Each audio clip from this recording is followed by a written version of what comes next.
நான் பெரியவரை பார்க்கணும். வணக்கம் பெரியவரே. வணக்கம் வெங்கட்ராமா. என்ன வழி மாறி வந்திருக்க? வேற வழி இல்ல. புரியலையே. நம்ம சின்ன வயசு நட்பு அப்ப எதிர்பாராத விதமா விரோதம் ஆயிடுச்சு.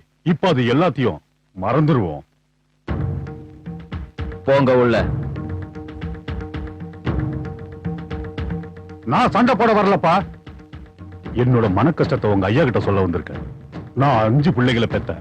பாண்டவர்களா இருப்பாங்கன்னு நினைச்சேன். ஆனா தருதலையா இருக்காங்க. நீ ஒருத்தனை தான் பெத்த. ஆனா அவன் ராஜா, ஆம்பள சிங்கம். அவனை பார்த்தா இந்த ஊரே கையெடுத்து கும்பிடுறாங்க. இந்த மாதிரி எனக்கு ஒரு புள்ள பிறக்கலையேன்னு நான் வருத்தப்படாத நாளே கிடையாது. உன்னோட பரம்பரை ரத்தம் எனக்கு வேணும். உன் புள்ள மாதிரி ஒரு புள்ள என்னோட வம்சத்திலையும் பிறக்கணும். எனக்கு பொம்பளை புள்ள இல்லப்பா. நீ தப்பா நினைச்சாலும் பரவாயில்ல, உன் பிள்ளைக்கு கொடுத்து நானும் ஒரு பேரனை வாங்கியிருப்பேனே. வெங்கட்ராமா, வருத்தம்பா, வருத்தம். நான் தினமும் எனக்குள்ளேயே குமுறிக்கிட்டு இருக்கேன். பெரியவரே, இத நான் உங்க கைகளால நினைக்கல, காலு.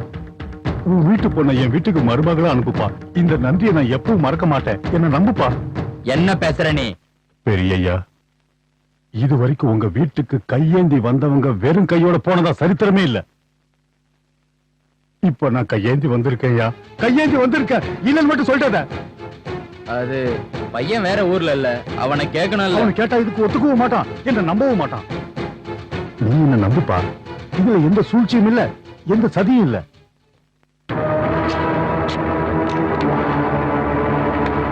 இந்த ரத்தத்து மேல சத்தியமா சொல்றேன். உன் வீட்டு பொண்ண என் வீட்டு தேவரை மாதிரி பாத்துக்கிறேன். உன் பொண்ணு மூலமா தாய்மாமன் ஜாடியோட இருக்கிற ஒரு பேரை என் வம்சத்துல வருவாங்கிற ஆசைதான். வேணான்னு சொல்லிட்டாத. நம்ம சின்ன வயசோட நட்பை மனசுல வச்சுக்கிட்டு இந்த ஒரு கோரிக்கையாவது ஏத்துக்கப்பா. இல்லன்னு மட்டும் சொல்லிட்டாத. போதும்பா, இது போதும்.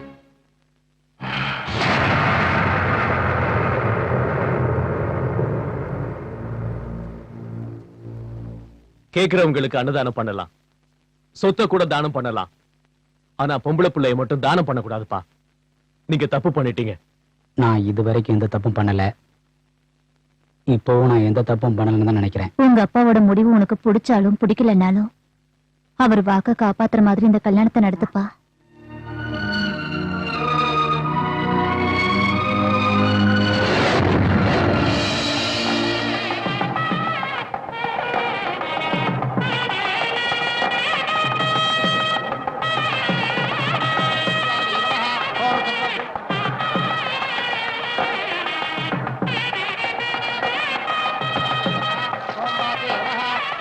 பொண்ணோட அப்பா எவ்வளவு பெரிய ஆளா இருந்தாலும் ஒரு நாளைக்கு பாத பூஜை பண்ணிதான் ஆகணும். என்னன்னா அது ஏன் இவர் காலம் நாங்க கழுவுல? நல்லா இருக்க கதை. உங்க அப்பங்க ஐயே புண்ணியம் பண்ணிருக்கு. அதனாலதான் அண்ணனோட கால கழுவுறதுக்கு அதிர்ஷ்டம் கிடைச்சிருக்கு.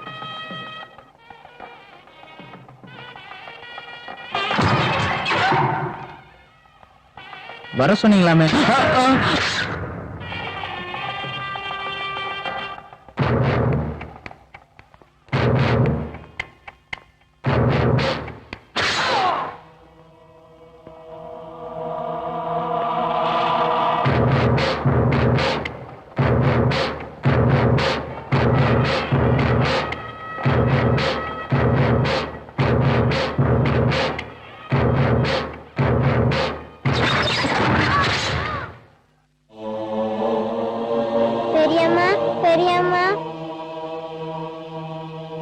ஊர் கட்டுப்பாட்டை மீறி சின்ன குழந்தைகளையும் பொம்பளைகளையும் வெட்டி சாகடிச்சுட்டான் வெங்கட்ராமன்.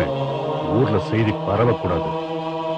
இந்த குடும்பத்தோட பொணங்கள் என்னாச்சுன்னு யாருக்கும் எப்பவுமே தெரியக்கூடாது. புரிஞ்சதா? புரிஞ்சுது.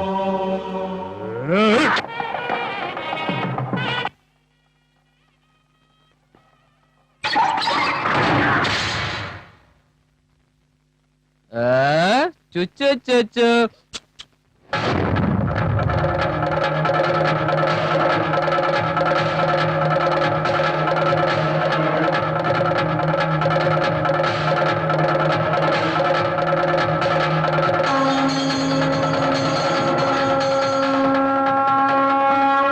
இவங்க ரத்தத்துல கடவுள் என்னத்தடா கலந்திருப்பாரு? சின்ன குழந்தை கூட கத்தி தூக்குது. கொன்னுடுங்க, கொன்னுடுங்கடா இவனையும். தளபதி, மாப்பிள்ள உன்னை குடிக்க வர சொன்னாருமா.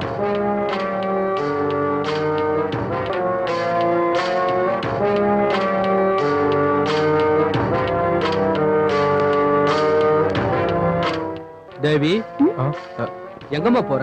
அவர் கூப்பிட்டாரா? அவர் அங்கல்லமா இருக்காரு. ஓ அங்க போயிட்டாரா? வாமா. நல்லா இருக்கீங்களா? உட்காரு. சாப்பிட்டீங்களா? இல்லையே. இல்ல அது வந்து உங்ககிட்ட எப்படி சொல்றதுன்னு தாங்கிதான் தங்கச்ச கூட்டு போய். என்னாச்சு? உங்க அப்பா எல்லாரையும் கூட்டிக்கிட்டு மண்டபத்துல இருந்து போயிட்டாரு. எதுக்கு?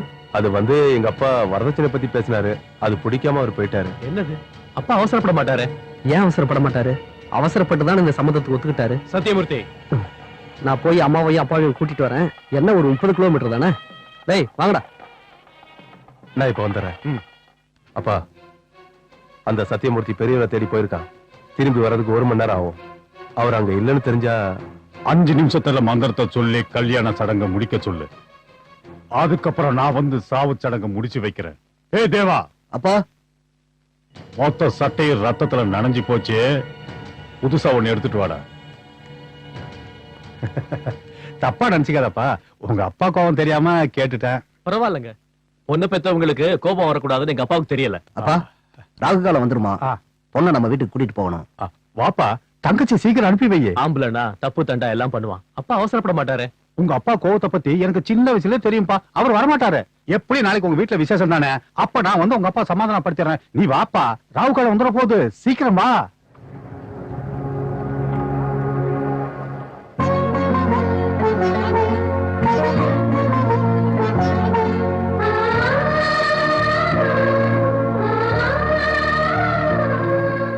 ஆம்பளனா தப்பு தண்டா எல்லாமே பண்ணத்தான் செய்வான். என்ன இருந்தாலும் ஒரு தாய் மாதிரி மனசுக்குள்ளே வச்சுக்கணும். எதையும் வெளியில காட்டக்கூடாது, ஞாபகம் வச்சுக்க. கௌரவமான பரம்பரையில பிறந்தவடி சின்ன கலங்க கூட வராம புகுந்த வீட்டுல நிம்மதியா குடும்பம் நடத்து. டேய் பெரியய்யா எங்கேயும் இல்ல, மண்டபத்திலயும் இல்ல. அங்க என்னவோ நடக்குதுன்னு நினைக்கிறேன். வீட்டுல பாம்பெல்லாம் இருக்குல்ல? இருக்குடா. டேய் வண்டியை மண்டபத்துக்கு வா.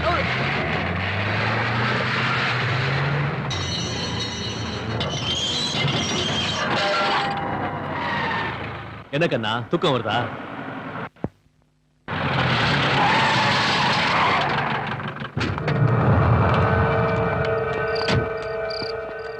என்னடா கையில கத்தியோட வந்திருக்காங்கன்னு சந்தேகப்படுறியா? நீ பெரிய ஆம்பளை, என் பையனை என் வீட்டு முன்னாடியே கொன்ன. நாங்கெல்லாம் கோழைங்க, அதனாலதான் நம்ம வச்சு கழுத்தர்த்த இதே கத்தியா. புரியலையா உனக்கு? உன் குடும்பத்தை சேர்ந்த எல்லாரையும் குழந்தைங்க உட்பட எல்லாரையும் வெட்டி கொண்டுட்டேன். இப்போ ஒன்ன உன் புள்ளைய உன் பொண்டாட்டிய எல்லாரையும் கொல்லு வேண்டாம். உன் வம்சமே இல்லாம அழிச்சிட வேண்டாம்.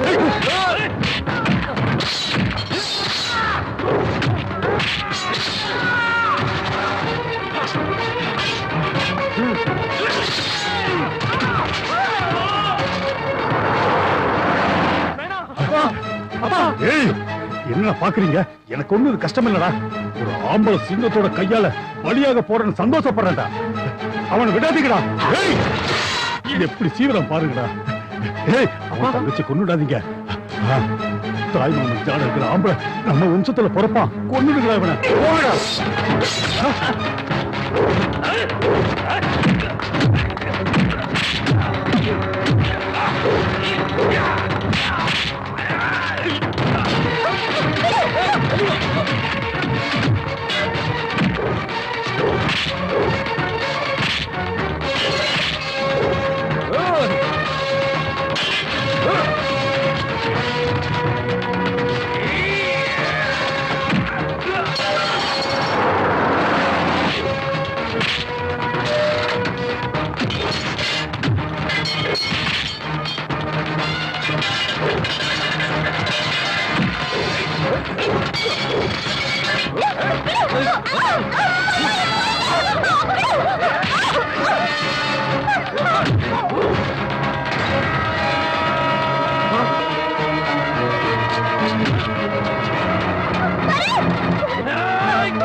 கூட்டு போயிடு.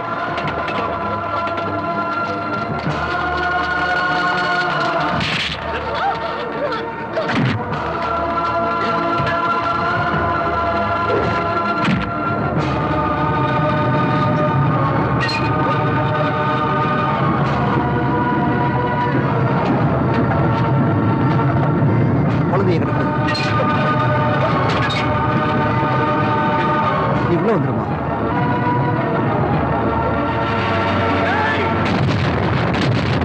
ஏய், எல்லாரும் ஓடி போயிருங்க. அவங்க ஆளுங்க வந்துட்டாங்க.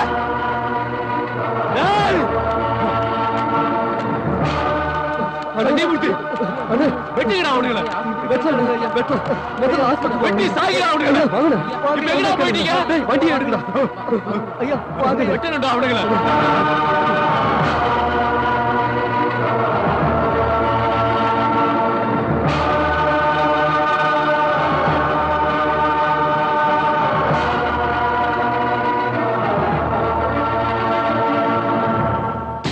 அவனை ஹாஸ்பிட்டலே வெட்டணும். வெட்டிடலாம். யார்கிட்ட வேணாலும் வச்சுக்கலாம். அவனை கும்புறவங்க கிட்ட வச்சுக்க கூடாது. துண்டு துண்டா வெட்டி போட்டுருவாங்க. எல்லா ஹாஸ்பிட்டலுக்கு வெளியே தான் இருக்காங்க.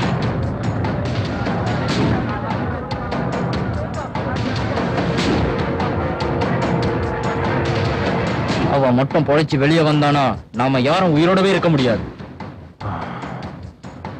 எவ்வளவு வேணாலும் செலவு பண்ணலாம். அவன் உயிரோட வெளியே வரக்கூடாது. நான் அந்த ஆர்டர்ல இருக்கிற சில ஓட்டைகள்னால அவன் என்ன ஆனான்னு யாருக்கு தெரியாம பண்ணிட முடியும். ஹாஸ்பிட்டல்லயே அவனை அரெஸ்ட் பண்ணிடலாம். அதுக்கு போலீஸ் ஃபோர்ஸ் அரேஞ்ச் பண்ணு. கேஸை டெல்லி சுப்ரீம் கோர்ட்ல ஃபைல் பண்ணணும். அந்த கேஸ் எப்பவுமே ஹியரிங்க்கு வராம நான் பாத்துக்கிறேன். இந்தியாவிலேயே மிக பயங்கரமான ஜெயில் தீகார். சாகர வரைக்கும் அங்கேயே ரிமாண்ட்ல கிடக்கட்டும்.